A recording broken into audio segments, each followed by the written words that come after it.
Hi everybody, this is Brian Robinson, and today I'm going to be making an Indian dish with fresh curry leaves. It's a very simple dish, but the products I'm getting are very difficult to find locally, so I'm going to be ordering them off of Amazon.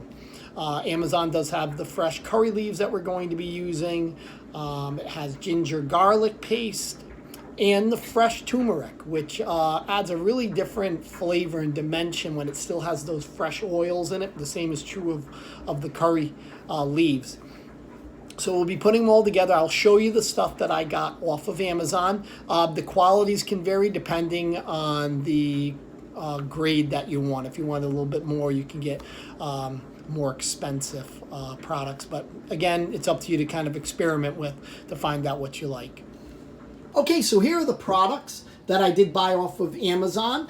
These are the curry leaves, which the quality was pretty good. Only had one rotted leaf.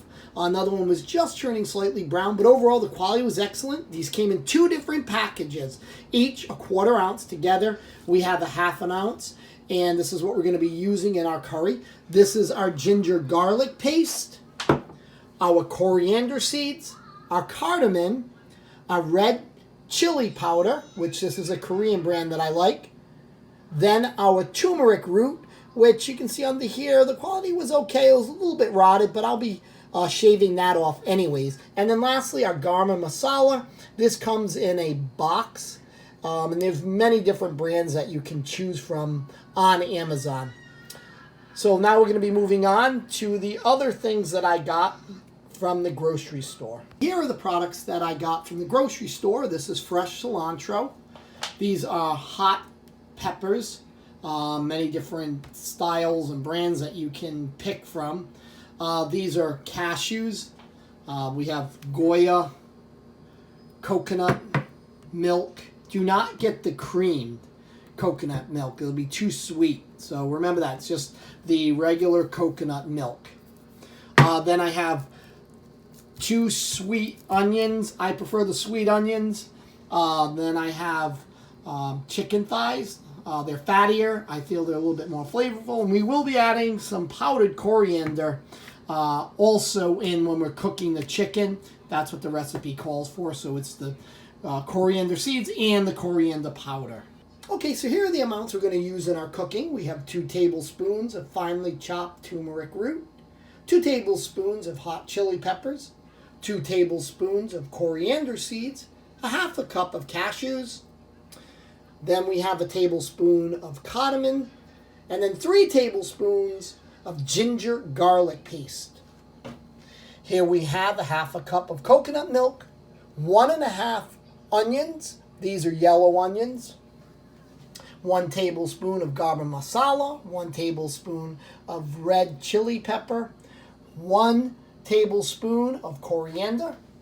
Then we have our 1/2 ounce of curry leaves, and then an equal amount of cilantro.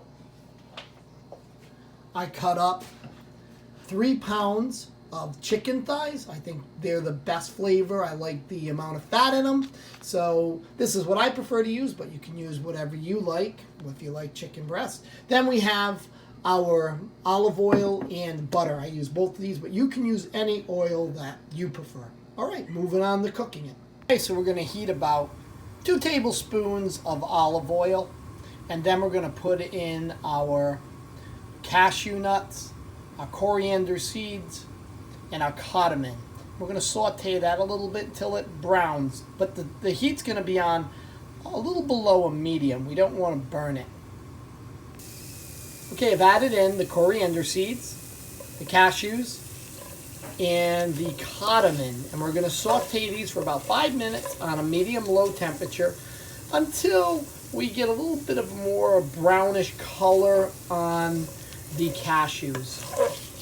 Okay, now I've added in the turmeric, we've added in the curry leaves, the cilantro, and the hot peppers. And we're going to saute this up for a little bit, for about another 5 minutes on a medium-low temperature.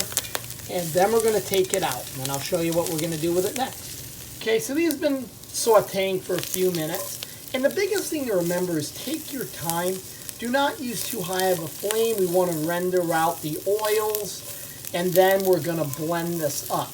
And I'll show you how to do that. But remember, the biggest thing is don't cook it too fast. We want to take our time and make sure we don't burn anything. So once this is done, we're going to take it out, and then we're going to bring it over to the blender, and we're going to turn it into a paste. So now we're done, and we're going to put that into my little bullet here, and then we're going to grind it up into a nice paste. And this is what it looks like now that it's reached about 5 minutes of sauteing. So we're going to put it in here, and then I'll show you what it looks like after it's blended. Everything's been sauteed up, and now we're ready to put it in the processor. But I'm going to add a little bit of water to it, because what happens is it kind of is too dry, so it won't really circulate around very well. So I add a tad bit of water, just a touch of water in there, and you moisten it up, and it'll blend very well. So it's now all blended up. You can see now it's a nice paste, and this will be added in later. We're going to go ahead and saute our onions now. Okay, we did add our onions, and I have 2 tablespoons of butter and a tablespoon of olive oil in here. I did add a little bit of salt to kind of speed up the sauteing process. This is a very critical point right now, because if we do not caramelize these onions, the flavor will not be the same. So keep it on about a medium, maybe a high flame, but be careful, because we do not want to burn these. We just want to caramelize them, which means we want to get a nice brownish color on them. This is going to take, we're going to caramelize these alone for about 8 minutes. And then we're going to add in some other ingredients. But we're going to do this for about 8 minutes. So we've added in our ginger garlic paste. After about 8 minutes, the onions were about a little bit of a light brownish color, which is where we want them at. Reduce the temperature down to about a medium low, because we don't want to burn our ingredients right now. It's very critical we cook this slow. We're adding in our spices. Add those in there. We're going to saute that up together. I reduced the heat too. Very important to reduce the heat down to a medium low at least. We want to be careful at this point we don't burn anything. It's going to be a bit dry. But we want to render out the oils from the spices. So we're going to cook this very slow for about, let's cook it for about 5 minutes this way on a medium low to low temperature. And we'll get all those oils to come out. Now you can see that we've made our paste here. And we're going to now add in the chicken. So we're going to add in 3 pounds of chicken that we had. And we're going to start sauteing that in the paste that we made.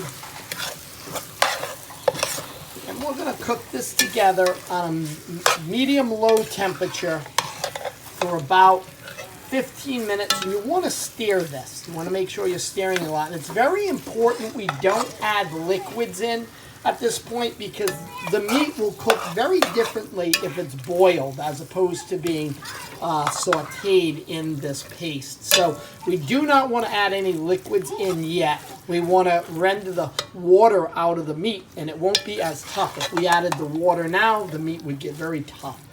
So we want to go ahead and cook about 15 minutes in our paste that we made. We've added in our curry paste that we made, and we're going to add on top of that the coconut milk. And then I also have a ½ cup of water, which I'm going to put in here so I can get all of the tidbits of that curry paste out. So we'll do that. Whoops, go a little bit. Put that in there. And we'll just kind of mix it around. There we are. All right, so now we're going to mix this all together. And we're going to cook this on a medium-low flame for about 20 minutes. And we're going to stir it. about every couple minutes. We'll come in here 3-4 minutes and stir it up just so it doesn't burn to the bottom. Remember, we put that 1.5 cups of water in here. And we're going to let this simmer for a bit on that medium-low flame. Okay, now it's reduced down. I cooked this actually for about 25 minutes because I wanted to thicken up it a bit more. So it wasn't quite thick enough. I might actually cook this for another few more minutes just to thicken it up. So that's something that you want to do for personal preference. Some people like it thicker, some a little bit more watery. And at this point, you can salt to taste. So add the salt in to what your level you like. Be careful. Remember, you can always add more salt later, but you can't take it out. So be careful with the salting part. I always am very cautious about that. All right, so once this is done, I will plate it and we'll see what it looks like. Okay, so here is the sauce by itself, the curry sauce. And then here we have it with some rice. You can use naan if you'd like, whatever you prefer. All right, and thank you again for viewing. And please like, share, and subscribe.